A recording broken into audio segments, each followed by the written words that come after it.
For centuries, Thonis Heracleon existed in a strange limbo between history and legend. Ancient Greek writers described a vast Egyptian port city at the mouth of the Nile, a place of temples, customs houses, and foreign merchants arriving from across the Mediterranean. Herodotus mentioned it in passing. Later texts associated it with Heracles and Helen of Troy, yet no one could point to its remains. On land, there was nothing, no ruins, no inscriptions, no trace that such a city had ever existed. What we now know is that Thonis Heracleion was once Egypt's primary international port, thriving for centuries before the founding of Alexandria around 331 BC. Every ship entering the Nile Delta was required to stop there. Taxes were collected, cargo was inspected, and religious rituals were performed in massive temples dedicated to Amun and other deities. The city was built across a network of islands, canals, and harbors, resting on layers of water, saturated clay, and silt. Sometime between the 2nd and 1st centuries BC, that foundation failed. Geological studies indicate the region experienced repeated seismic disturbances. Earthquakes, possibly combined with tidal surges or flooding, destabilized the soft sediment beneath the city. The ground underwent soil liquefaction, a process in which solid earth temporarily behaves like a liquid. Buildings lost their support, entire districts collapsed downward. Over time, the sea claimed what remained. Thonis Heracleion did not burn. It was not conquered. It simply sank. For more than 1,000 years, the city lay hidden beneath the Mediterranean, sealed under layers of mud and sand. Its disappearance was so complete that many scholars came to believe the ancient accounts were exaggerated or symbolic. A trading hub of that scale, they argued, could not vanish without leaving evidence. They were wrong. In 2000, underwater archaeologist Frank Gaudio and his team began systematic surveys off the coast of Egypt's Nile Delta. Using sonar, magnetometers, and sediment analysis, they detected unnatural formations buried beneath the seabed. What emerged over the following years stunned the archaeological world. Colossal statues over 5 meters tall, temple walls, stone anchors, gold coins, ritual objects, animal sarcophagi, and even woven baskets still containing fruit seeds more than 2,400 years old. Inscriptions confirmed the city's name, Thonius to the Egyptians, Heracleon to the Greeks. Yet despite the extraordinary preservation, fundamental questions remain unresolved. Why did such a critical port continue expanding on unstable ground for centuries?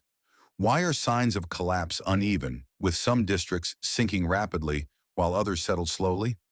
And why do ancient sources fail to record a clear account of its destruction? Thonis Heracleion is no longer a myth.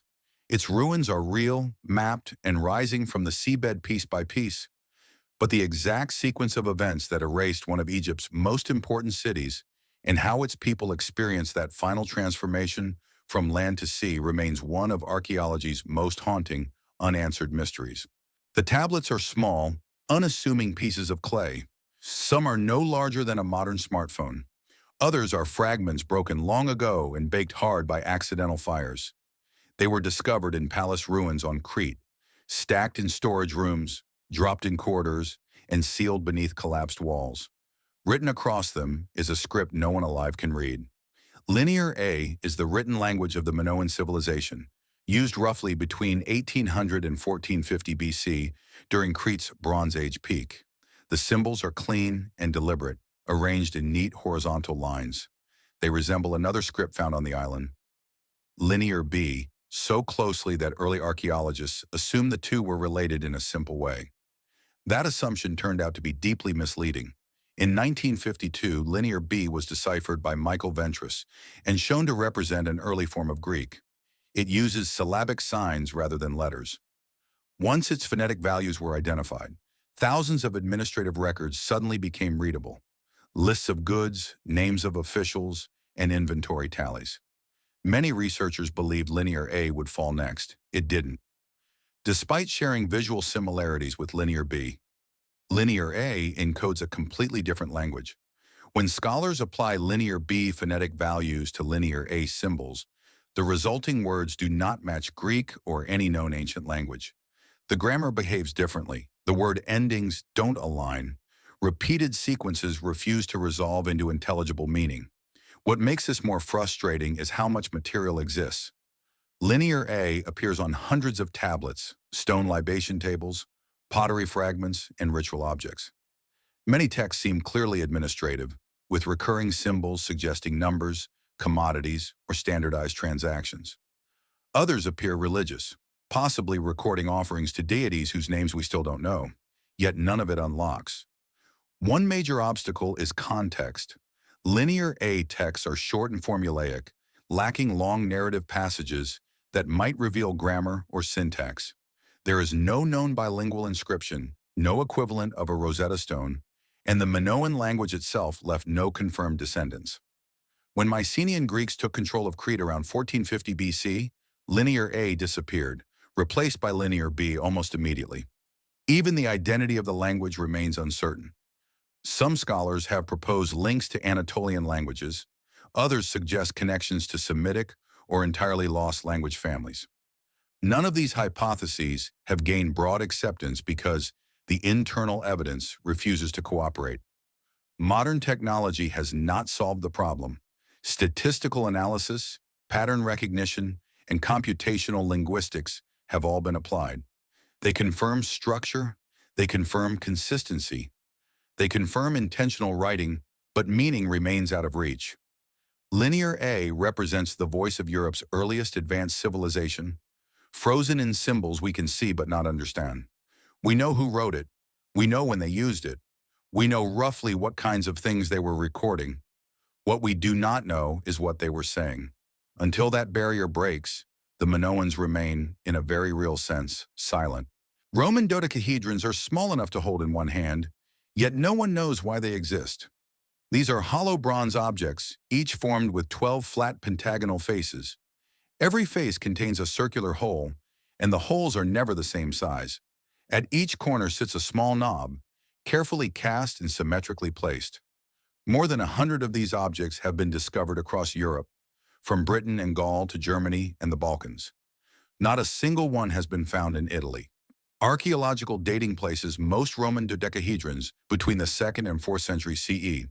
They are often recovered from military zones, frontier regions, or buried hoards, sometimes alongside coins and valuable objects. A few have been found in graves, suggesting personal significance. Yet no Roman text, illustration, or inventory ever mentions them. For an empire that documented nearly everything, this silence is striking. The objects show no signs of wear consistent with tools. They are too delicate for heavy labor, yet too precisely made to be casual ornaments. The varying hole sizes suggest measurement, but no known Roman measuring system corresponds cleanly to the dimensions. Wax residue has been detected on a small number of specimens, leading to speculation that they may have been used as candle holders. However, this does not explain the consistent geometry or the effort invested in their manufacture. Other researchers have proposed practical functions. Some suggest they were knitting devices used to create gloves, based on experiments producing fingered textiles by threading yarn through opposing holes. Others argue they were range-finding instruments or surveying tools, possibly used by Roman engineers or military units. None of these theories accounts for all known examples, and experimental results remain inconsistent. Religious or ritual use has also been considered. Their symmetry, scarcity, and lack of standardization could indicate ceremonial objects, possibly tied to regional cult practices, but no iconography or inscriptions link dodecahedrons to Roman religion, and their presence in utilitarian contexts complicates that explanation. A small fringe group has proposed far more speculative ideas, ranging from astronomical instruments to advanced technological devices. These claims have no supporting evidence and are not accepted by mainstream archaeology. What makes the mystery compelling is not exotic speculation, but the absence of reliable answers. Every Roman dodecahedron follows the same basic design, yet no two are identical. They were clearly meaningful to the people who made them, valuable enough to cast in bronze, and important enough to keep or bury. Still, their purpose vanished with the people who understood them. They are not toys. They are not random art. They are deliberate objects from a highly organized civilization that forgot to tell us what they were for. And nearly 2,000 years later, that omission remains unexplained. Across the high plateaus of northern Laos, massive stone vessels rise from the grass as if placed there deliberately and then abandoned. They are carved from sandstone, limestone, and granite, with some standing nearly 10 feet tall and weighing several tons. Thousands of them are scattered across the landscape, arranged in clusters that range from a single jar to fields containing hundreds. Their surfaces are weathered, cracked, and coated in lichen. Yet their forms remain unmistakably intentional. These objects date to the Iron Age, with recent scientific analysis suggesting that at least some were carved as early as 1240 BC. That alone raises immediate questions because the human remains found nearby are significantly younger. The jars appear to predate the burials, meaning they were not created specifically for the dead, whose bones later appeared around them. Local legend offers a simple explanation. The jars, according to oral tradition, were drinking vessels used by giants who once ruled the region, celebrating victory with rice wine. Archaeologists, however, have pursued a more restrained theory. Excavations have uncovered bones, teeth, and burial goods around many jars, leading to the hypothesis that they were used in mortuary practices, possibly as part of a complex funerary ritual involving decomposition or secondary burial. Even this explanation leaves major gaps. Very few jars contain remains inside them. Most bones are found buried nearby, not within the vessels themselves. No inscriptions explain their use. No tools definitively linked to their carving have been discovered, and no settlement of sufficient size has been found to indicate where the people who created them lived. The question of transportation may be even more difficult. Many jars were carved from stone quarried kilometers away and moved across rugged mountainous terrain. There is no clear evidence of roads, ramps, or machinery capable of transporting such heavy objects in large numbers. Each jar required significant labor, planning, and coordination. Yet the civilization responsible remains largely invisible. Research has been further complicated by modern history. During the Vietnam War, northern Laos was subjected to extensive aerial bombing by the United States. Large portions of the Plain of Jars are still contaminated with unexploded ordnance. As a result, many sites cannot be safely excavated, surveyed, or even approached. Entire fields of jars remain off-limits, frozen in place by 20th century conflict. Despite decades of study, no consensus exists. The jars are too numerous to be symbolic art, too standardized to be random, and too labor-intensive to be trivial. They represent a massive organized effort by a society that left behind almost nothing else. The Plain of Jars stands as a landscape-sized question mark. We can date the stone, we can map the sites, we can propose theories, but the people who shaped, moved, and arranged these enormous vessels have left no clear explanation, and much of their world remains inaccessible, buried beneath both time and unexploded war. In the arid plains of southern Peru, enormous figures stretch across the desert floor, etched directly into the earth. A hummingbird with wings wider than a football field, a spider longer than a city bus, and straight lines that run for miles without deviation. These shapes were not painted or built. They were carved by removing roughly 12 to 15 inches of dark oxidized stone, exposing the pale ground beneath. They were made between roughly 1 and 700 AD by the Nazca people. From the ground, many of the lines are nearly impossible to recognize. They intersect, overlap, and vanish into the distance. Only from above do the figures fully emerge, which immediately raises a problem. The Nazca people had no known means of flight, no towers, no mountains positioned to provide clear aerial views of the complete designs. Yet the proportions are precise, the curves deliberate, and the straight lines remarkably accurate. Early researchers proposed that the Nazca lines formed a giant astronomical calendar. Some lines appear to align with solstices or the rising and setting of certain celestial bodies. This idea gained traction in the mid-20th century, suggesting the desert functioned as a massive observatory. However, later surveys showed that many alignments occur by chance, and not all figures correspond to astronomical events. The theory explains some lines, but not the system as a whole. More recent research has shifted toward ritual explanations.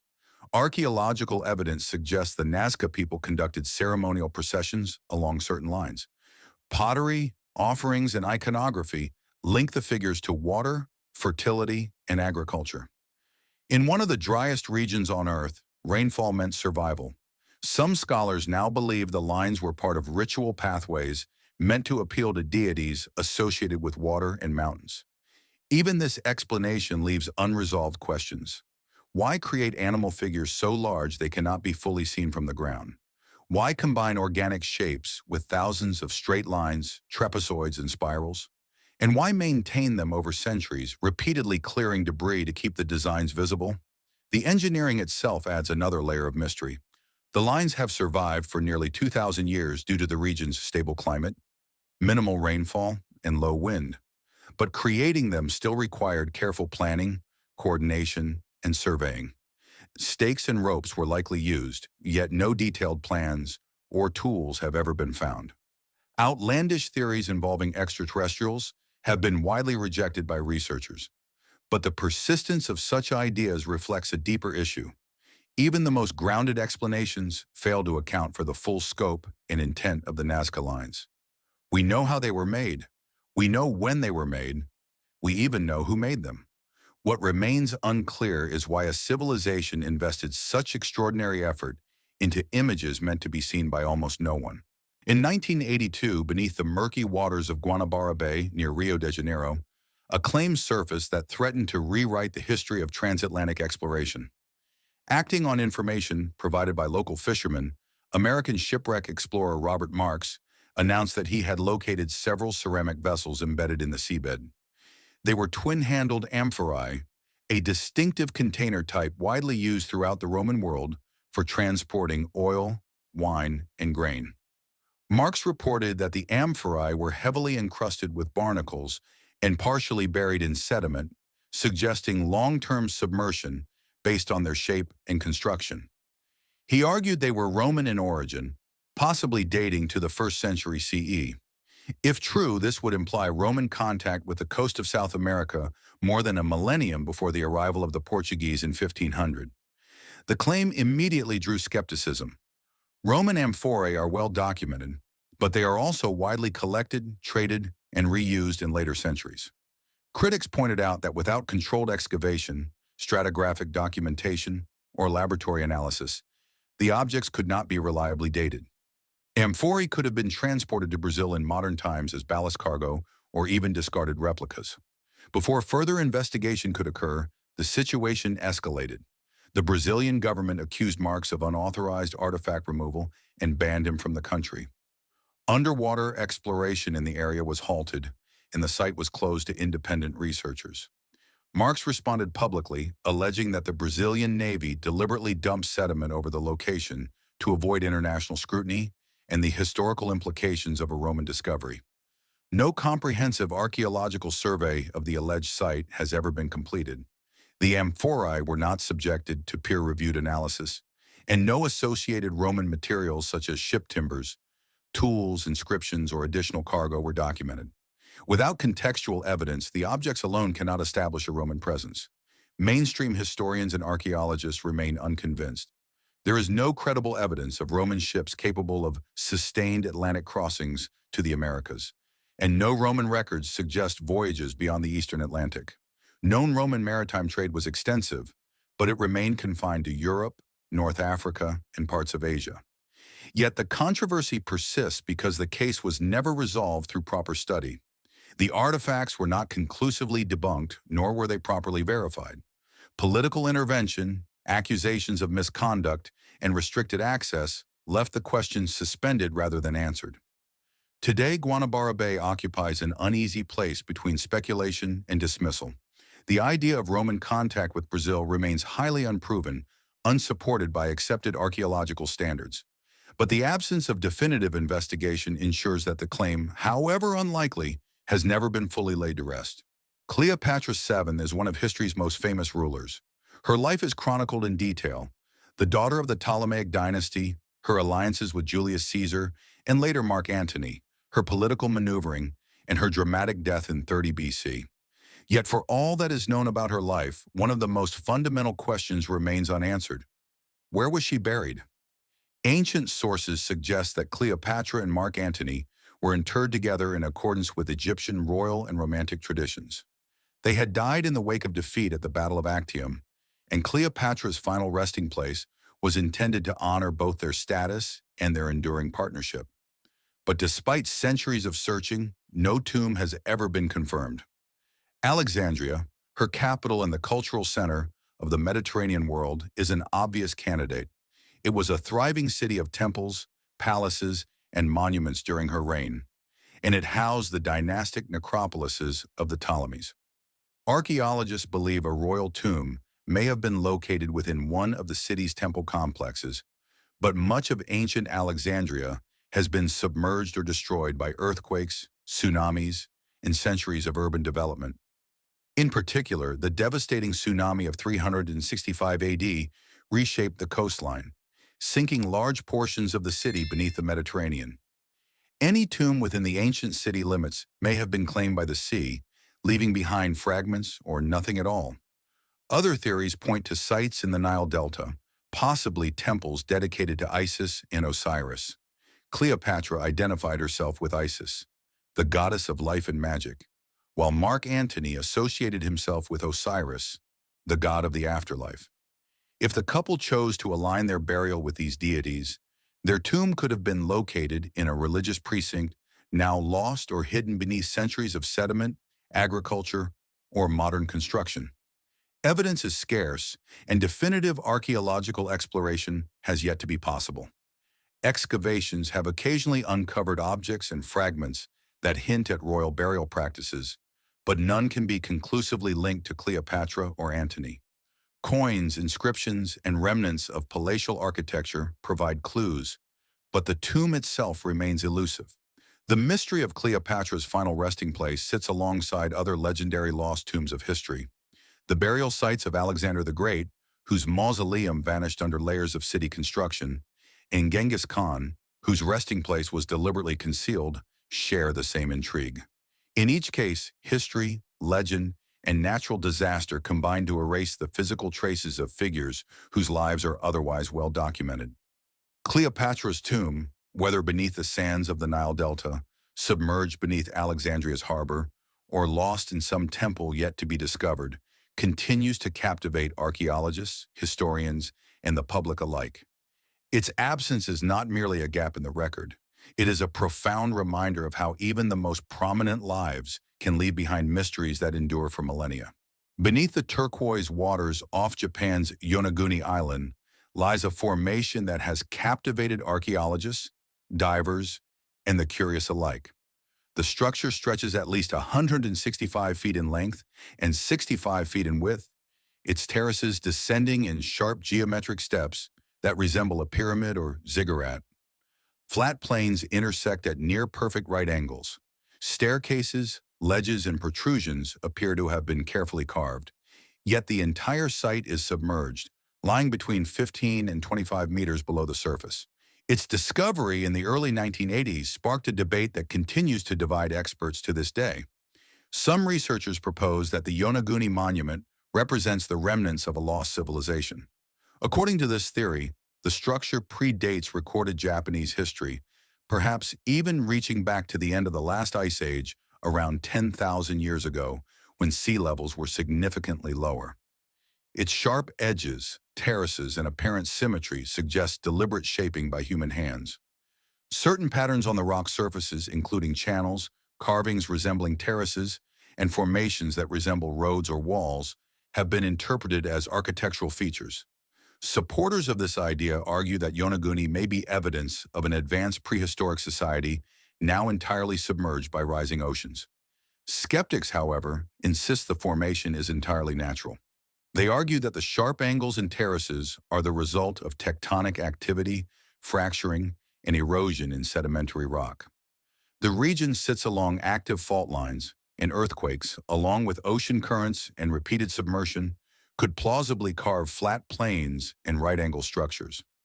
They point out that while certain features appear architectural, they could easily form through natural processes, a phenomenon known as pseudo-archaeology when misinterpreted as human construction. Divers have reported other intriguing elements in the surrounding seabed: boulders arranged in patterns, stone blocks that seem intentionally placed, and unusual formations that suggest pathways. Some claim to see faint markings resembling carvings, while others argue that these are nothing more than erosion and shadows playing tricks in the underwater light. Carbon dating and sediment analysis have yet to provide definitive evidence for human involvement, leaving the site's origin unresolved, whether natural or man-made. The Yonaguni Monument challenges assumptions about early human capability in our understanding of prehistoric history. Its existence raises questions about rising sea levels, forgotten civilizations, and the potential for human habitation in areas now submerged. Japan's underwater pyramid continues to draw divers, researchers, and enthusiasts searching for answers, standing as a silent enigma beneath the waves. More than just a curiosity, the monument embodies a tantalizing uncertainty. It is either a remarkable work of an unknown civilization or one of nature's most precise and puzzling creations. Either way, it remains one of the world's most compelling underwater mysteries. Perched above the city of Cusco, the heart of the Inca Empire, lies a monumental structure that has fascinated historians, archaeologists, and engineers for centuries. Sacsayhuaman is not a palace nor a temple in the conventional sense, but a vast complex of precisely cut stones forming terraces, walls, and enclosures that defies simple explanation. Early Spanish chroniclers assumed it was a fortress designed to protect the city below. Later research suggested a more ceremonial purpose, perhaps as a site for religious processions or astronomical observations. Regardless of its function, the architectural mastery is undeniable. What makes Sacsayhuaman remarkable is the precision of its stonework. The walls are composed of massive boulders, some weighing more than 100 tons. Yet each stone fits snugly against its neighbors with astonishing accuracy. There is no mortar holding them together. Gaps between stones are often less than a millimeter, and the surfaces align perfectly, creating walls that have withstood centuries of earthquakes that devastated nearby buildings. The irregular shapes of the stones only add to the mystery. Each block appears custom-fitted, as if the builders shaped the stones while positioning them rather than carving them in a separate quarry and hoping they would align. Moving these massive stones presents a separate enigma. The Incas had no wheeled vehicles, no draft animals capable of transporting such weight, and no written instructions for construction. Scholars have proposed combinations of ramps, levers, manpower, and ropes. Yet none fully explain how stones of such size were quarried, transported, and assembled with such precision. Experiments have replicated parts of the process, but the scale and accuracy achieved at Sacsayhuaman remain unmatched. The walls themselves form a zigzag pattern, a design whose purpose is still debated. Some suggest military strategy. The angles allow defenders to repel attackers more effectively. Others point to ritualistic or symbolic reasoning, possibly representing the teeth of a puma, an important creature in Inca mythology. The terraces created by the walls also suggest a sophisticated understanding of engineering and drainage, preventing erosion in an area prone to heavy rainfall. Sacsayhuaman challenges conventional ideas about ancient construction. It is a combination of engineering genius, artistic expression, and logistical mastery. The sheer weight of the stones, the precision of the fit, and the unknown methods used to transport and assemble them make it one of the most compelling mysteries of the Inca civilization. Even today, modern engineers examine the walls in awe, unable to fully recreate the techniques used nearly 600 years ago. Sacsayhuaman is not merely a relic of the past. It is a testament to human ingenuity, a puzzle of stone whose secrets remain firmly locked, waiting for answers that may never come. On the windswept plains of Salisbury, England, an arrangement of massive stones rises from the earth, marking one of prehistory's most enduring enigmas. Construction at Stonehenge began roughly 5,000 years ago, long before the Bronze Age, in a period when the surrounding landscape was dotted with small farming communities and scattered wooden structures. The site evolved over centuries, with successive generations transporting, shaping, and erecting stones in phases that span millennia. Archaeological investigation has revealed much about Stonehenge's construction. The larger sarsen stones, some weighing upwards of 25 tons, were quarried roughly 20 miles to the north. Meanwhile, smaller blue stones, each weighing between 2 and 5 tons, originated from the Preseli Hills in southwest Wales, nearly 150 miles away. How Neolithic people transported these stones over such distances remains a question. Experiments suggest a combination of rollers, sledges, and waterways may have been used, but no method fully accounts for the scale and precision achieved. Excavations and isotope analyses confirm that Stonehenge also functioned as a burial site. Cremated remains dating back to the earliest phases of construction suggest that individuals of high social or ritual significance were interred here. Grave goods are rare, but the presence of human remains indicates that death and remembrance played a role in the monument's purpose. Beyond burials, Stonehenge's true significance has long puzzled researchers. The arrangement of stones aligns with solar events such as the summer and winter solstices, implying an astronomical function, possibly marking the passage of seasons or guiding agricultural cycles. Some anthropologists have proposed ceremonial or religious uses, including rites connected to ancestor worship or fertility. Others suggest that the site may have had therapeutic significance, with people traveling to Stonehenge to seek healing, possibly drawn by the stones themselves or by the rituals conducted among them. Despite centuries of study, fundamental questions remain. Why were these particular stones chosen and quarried from distant regions? What inspired the precise circular and horseshoe formations? How did a society without written language coordinate such complex construction over generations? Even today, modern surveys detect subtle features, post holes, pits, and smaller stone arrangements that hint at functions yet to be fully understood. Stonehenge stands as a testament to human ingenuity and ritual expression, a physical record of Neolithic life that continues to inspire awe. Its stones have been studied, mapped, and analyzed, yet their purpose eludes full explanation. The monument combines engineering, astronomy, burial practices, and ceremonial meaning in ways that remain partially hidden. Even now, after thousands of years, Stonehenge keeps its secrets, challenging every generation to understand the minds that shaped it and the world it was meant to reflect. If these stories change the way you look at the hidden remnants of our past, please subscribe and like the channel. We are unearthing the history they tried to bury. Plant the seeds of the future. The next treasure trove will open soon.